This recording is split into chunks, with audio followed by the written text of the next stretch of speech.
When I first started my CAT preparation, I was a non-engineer of course. I was from a non-maths background.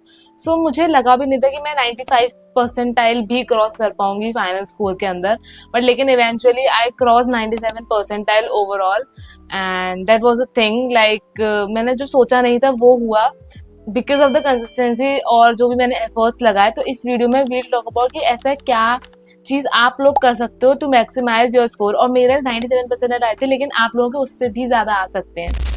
Hello everyone, welcome and welcome back to my channel. My name is Bhumi, a second year MBA student at IIM Rohtak, and in this video we'll talk about how to score as much as high percentile as you can as a non-engineer or as a non-math student. तो क्योंकि मैं एक non engineering background से थी तो मेरे लिए maths बहुत डिफिकल्ट लगता था. तो 97 प्लस स्कोर करना is an achievement in itself कि इतना करके मतलब आप लोगों ने कुछ भी नहीं किया है. मैंने 10th तक ही मैथ्स पढ़ी थी और मेरे जैसे बहुत सारे लोग होंगे जिन्होंने सिर्फ 10th तक ही मैथ्स पढ़ी हुई है. तो उसके बाद वो चीज सब कुछ भूल जाना 11th 12th and then graduation के 3-4 साल, that is way too difficult to like cope up with those things. वापस से रिवाइज करना, सब कुछ वापस से करना. तो that was a very difficult thing to do in the starting itself. तो स्टार्टिंग में जब मैंने क्वेश्चंस की प्रैक्टिस करना शुरू किया, तो जब कॉन्सेप्ट्स वगैरह हम सीख रहे थे तो लिटरली एक क्वेश्चन को सॉल्व करने में 20 to 25 मिनट्स तक लग जाते थे. समझ ही नहीं आता था कि ये कहना क्या चाह रहा है. फॉर एग्जाम्पल अगर हम अरिथमेटिक के क्वेश्चन की बात करें तो काफी लेंथी क्वेश्चंस होते हैं, तो उसका इंटरप्रिटेशन करना ही बहुत मुश्किल होता था कि ये क्वेश्चन क्या कहना चाह रहा है, फिर मैं इसमें क्या ट्रिक लगाऊं, क्या अप्रोच लगाऊं उसको सॉल्व करने में. That was very difficult on the starting itself. और वीआरसी की बात करें तो पैसेजेस पढ़ना बहुत मुश्किल था. मतलब कुछ कुछ जो वर्ड्स होते थे वो समझ ही नहीं आते थे, और अगर एक दो वर्ड भी समझ नहीं आते ना तो ऐसा लगता है कि यार हम आरसी नहीं कर पाएंगे, we will not be able to solve this RC. यार अगर नहीं भी आ रहा तो हम क्वेश्चन की तरफ ट्राई करेंगे, बट लेकिन अगर हमें कुछ वर्ड समझ नहीं आ रहा तो हमें आंसर्स भी, ऑप्शन भी ऐसा लगता है यार ये भी हो सकता है, ये भी हो सकता है, तो वो भी हम क्लैरिटी नहीं मिल पाती हमें उस चीज की. तो ये भी एक बहुत बड़ा इशू था जो कि मैंने स्टार्टिंग में फेस किया था, और जो भी आप लोग भी शायद फेस कर रहे होंगे, जो लोग अभी स्टार्ट कर रहे हैं या फिर जो मुझसे ज्यादा रिलेट कर पाते हैं मेरे बैकग्राउंड से वो लोग. बट इतना मुझे पता था कि अगर मुझे 95 या 97 परसेंटाइल क्रॉस करना है, so I needed a structured approach and like how to solve questions, proper time based approach, कैसे कैसे मुझे मॉक्स देने हैं, कैसे कैसे उन्हें एनालाइज करना है. Had to like put my thinking on that part कि ये वाली चीज कैसे करूंगी. ये नहीं कि जस्ट कॉन्सेप्ट पर ट्रिक्स लर्न करा एंड हो गया काम, ऐसा नहीं करना है. तो ये वाली चीज मुझे समझ में आने लगती धीरे धीरे. सो वीआरसी, स्टार्टिंग विद वीआरसी मेरे लिए स्टार्टिंग से टफ रहा है. I don't know why, but मुझे उसको समझने में थोड़ा टाइम लगता था कंपेयर टू अदर जो सेक्शंस थे. मुझे उसमें से सबसे ज्यादा टफ वीआरसी ही लगता था. बट क्योंकि of course it's an important section, और अगर किसी भी कॉलेज के लिए जाते हैं तो कट ऑफ मैटर्स. तो मतलब 90 तो ऑलमोस्ट मिनिमम कट ऑफ रहती है हर कॉलेज की. तो I had to at least cross 90 and वो हुआ भी. बट लेकिन स्टार्टिंग में मुझे बहुत था कि यार एटलीस्ट 90 तो क्रॉस होना ही चाहिए. तो उसके लिए what I did was, starting से ही मैंने हर एक दिन आरसी करा. और मैंने अपनी प्रीवियस वीडियोस में बताया कि जो जॉनर्स होते हैं डिफरेंट, फॉर एग्जाम्पल सोशियोलॉजी है और भी अदर हैं जैसे कि साइकोलॉजी है, तो उससे रिलेटेड आप लोग आर्टिकल्स पढ़ सकते हो. तो आपको पता चलेगा कि आपका इंटरेस्ट किस में है, और अगर जब वो आरसीज आएंगे एग्जाम में तो आपको एक दो लाइन पढ़ के समझ में आ जाएगा कि ये आरसी किस टॉपिक पे है. तो आप उस टॉपिक के वाले आरसी को सॉल्व कर सकते हो, जिससे कि आपके चांसेस इंक्रीज हो जाएंगे उन आरसीज के ऑप्शंस को सही करने में. तो this is one thing that I did. And the second thing was I focused more on VA. मतलब I tried focus on VA, क्योंकि आरसी का मेरे को बहुत डाउट रहता था, क्योंकि एक पैसेज पे 4 क्वेश्चन डिपेंडेंट है, that is very difficult to solve. But जो वीए है that is more similar to कॉन्ट्स, जिसमें कि एक क्वेश्चन के आपको मार्क्स मिलेंगे, वो एक दूसरा क्वेश्चन दूसरे पे डिपेंडेंट नहीं है. तो ये मुझे बहुत ज्यादा अच्छा लगता था इस चीज का. तो मैंने कोशिश करा वीए, बट वीए भी मेरे से नहीं हो रही थी. तो उस टाइम पे I eventually shifted to RC again. But जो फाइनल मेरा एग्जाम हुआ था उसमें आरसी मुझे बहुत टफ लग रहा था, मुझे नहीं समझ में आ रहा था. I wasted a lot of time on that and I have made a video on biggest mistake that I made in my CAT exam. You can check it out here also. फिर मैं अपने exam में वीए पे shift हो गई and that gain me a lot of marks. Like जितना मैंने expect भी नहीं किया था उससे भी ज्यादा मेरे वीआरसी में मार्क्स आए थे, क्योंकि मेरा आरसी बहुत खराब जा रहा था. तो आई थॉट कि अब तो ये गया, अब तो ये नहीं हो पाएगा, बट वीए सेव्ड मी. तो there is one thing that you don't have to rely on one thing, whether it's RC और whether it's VA. You have to like be prepared with everything. VA and RC, you may never know कि क्या easy आएगा और क्या tough आएगा, या फिर आपको क्या इजी लगेगा और आपको क्या टफ लगेगा. Second section was LRDI। तो स्टार्टिंग से जब मैंने प्रिपरेशन शुरू करी तो मैंने हर एक सेट में काफी ज्यादा टाइम दिया, जो कि आप लोगों को भी देना चाहिए। फॉर एग्जाम्पल अगर आप स्टार्टिंग ही कर रहे हो तो in the starting you don't have to solve a single set in just 10 minutes, because you are learning, you are in a learning stage and you will take time to solve a set, to get the approach of solving that set। तो उसमें आप starting में time दो, फिर eventually धीरे धीरे time कम होता जा रहा है, जैसे जैसे कैट हमारे पास आ रहा है, नियर आ रहा है, तो आप उस सेट को सॉल्व करने का टाइम कम कर सकते हो धीरे धीरे, क्योंकि आपको पता चल जाएगा कि करना कैसे, एक स्ट्रक्चर्ड अप्रोच समझ में आ जाएगा। तो one thing you can do this. और जो दूसरी थिंग है, जो मोस्ट इंपॉर्टेंट टॉपिक्स हैं, जैसे कि मैं ये नहीं बोलूंगी कि सिर्फ यही टॉपिक्स करो। For example arrangements and all जो चीजें हैं, सिर्फ ये नहीं आता, of course this is very easy, of course नहीं देंगे वो लोग, बट जो मिक्सअप है, कॉम्बिनेशन ऑफ टॉपिक्स हैं, उसमें कहीं ना कहीं रोल प्ले करता है किसी भी सेट को सॉल्व करने के लिए।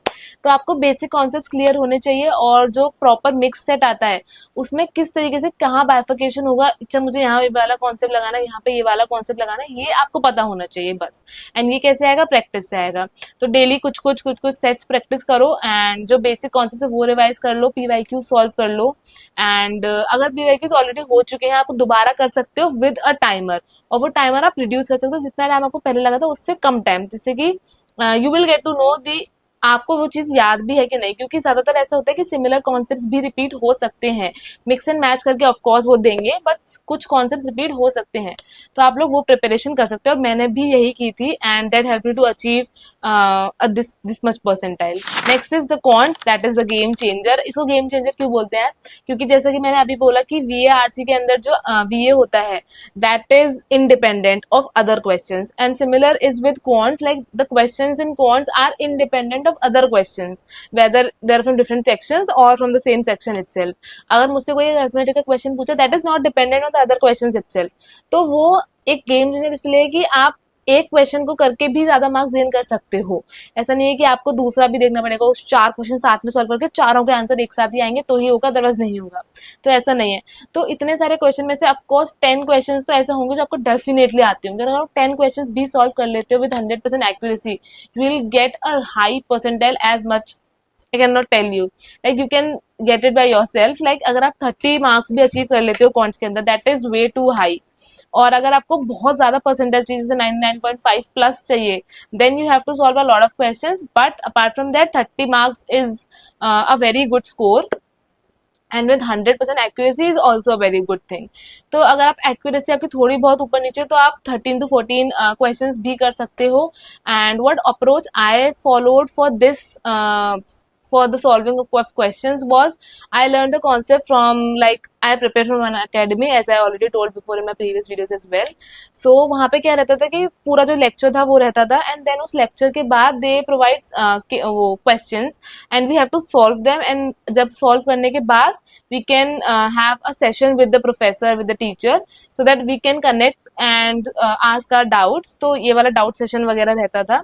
तो ये आप लोग कर सकते हो, पूरा करने के बाद डाउट्स पूछ सकते हो, और अपने टीचर से जिससे भी आप पढ़ रहे हो। दैट्स व्हाई आई सजेस्ट कि एक स्ट्रक्चर्ड बैच लेना बहुत जरूरी है स्टार्टिंग से ही। मतलब यूट्यूब वगैरह से you can do, definitely you can do, but जब डाउट पूछने की बात आती है तो थोड़ा एक, अगर कोई एक पर्सन रहता है जिससे कि आप पूछ सकते हो, सो वो बहुत अच्छा रहता है। तो आप ये कर सकते हो एक चीज। Apart from that, if you don't have anyone और इफ यू हैव एनीवन, तो भी आप इसको करो, मतलब पहले समझो कॉन्सेप्ट को, फिर क्वेश्चंस करो, एंड देन अगर कुछ नहीं आना, then go back to concepts and then again solve questions. इससे क्या होगा कि आपकी अंडरस्टैंडिंग इंप्रूव हो जाएगी क्वेश्चन को सॉल्व करने के लिए। एंड यही सिमिलर चीज मैंने की थी। मैंने सबसे पहले नंबर सिस्टम किया था, then I move to arithmetic, and then geometry and algebra and modern maths were my last priority, because मुझे वो समझ में नहीं आता था। पर अगर आपके लिए उल्टा है, आपको एल्जेब्रा ज्यादा अच्छी लगती है, तो आप ज्योमेट्री को बाद में कर सकते हो, एल्जेब्रा को पहले कर सकते हो। Same goes with modern maths. If you talk about मॉक्स and also, मैंने काफी ज्यादा मॉक्स दिए थे, आई गेस मैंने 35 प्लस मॉक्स दिए थे। I purchase मॉक्स from career launcher, और जो अनअकैडमी के मॉक्स थे वो भी मैंने दिए थे, करियर लॉन्चर के भी दिए थे। अपार्ट फ्रॉम दैट, जो ऑनलाइन रिसोर्सेज होते हैं, फॉर एग्जाम्पल क्रैक्यू के हैं, 2IIM के हैं, तो मैं ये वाले रिसोर्सेज पे डेली सॉल्व करती थी। डेली उनके कैट में 90 डेज पहले से इन लोगों ने क्वेश्चंस भेजना शुरू कर दिया था। डेली ये लोग क्वेश्चंस अपडेट करते थे, जैसे कि एक आरसी होता था, एक सेट होता था, एंड 5 पॉइंट्स के क्वेश्चन होते थे। तो उसमें लीडर बोर्ड भी आता है। ऐसे करके बहुत सारे प्लेटफॉर्म्स हैं जिनका आप देख सकते हो और प्रैक्टिस अपनी इम्प्रूव कर सकते हो। Also one thing was like I didn't aim for 100% accuracy, I aim for कि मैं ज्यादा से ज्यादा क्वेश्चन अटेम्प्ट कर पाऊँ और मैं एक्यूरेटली कर पाऊँ। ऐसा नहीं है कि मैं एकदम अटेम्प्ट कर रही हूँ या फिर बहुत कम अटेम्प्ट कर रही हूँ। There was a middle path in between कि इतना अटेम्प्ट करो कि एटलीस्ट 80 to 85% एक्यूरेसी आ जाए, तो ओवरऑल स्कोर में ज्यादा फ्लक्चुएशन ना आए। Focus on your strength and weak areas as well, क्योंकि स्ट्रेंथ हमें कॉन्फिडेंस देती है एंड वीक एरियाज को इम्प्रूव करके हम ओवरऑल स्कोर को इंक्रीज कर सकते हैं। So that was my full strategy to achieve 97 percentile in CAT overall. If you found this video helpful, please hit the like button and subscribe to my channel, and you can also comment what your queries are. I'll answer them all, and if you have any doubt you can also ask in the comment section. I'll make a video on that as well. और मैंने एक WhatsApp community बनाई जिसमें कि सब लोग बात कर सकते हैं, किसी को कोई डाउट है तो मुझसे व्हाट्सएप पे भी पूछ सकते हैं। सो उसकी लिंक भी डिस्क्रिप्शन में है, आप लोग उस व्हाट्सएप कम्युनिटी को भी ज्वाइन कर सकते हैं। I am also planning to provide some useful resources as well to that channel, so kindly join it and subscribe my channel. All the best. Bye bye.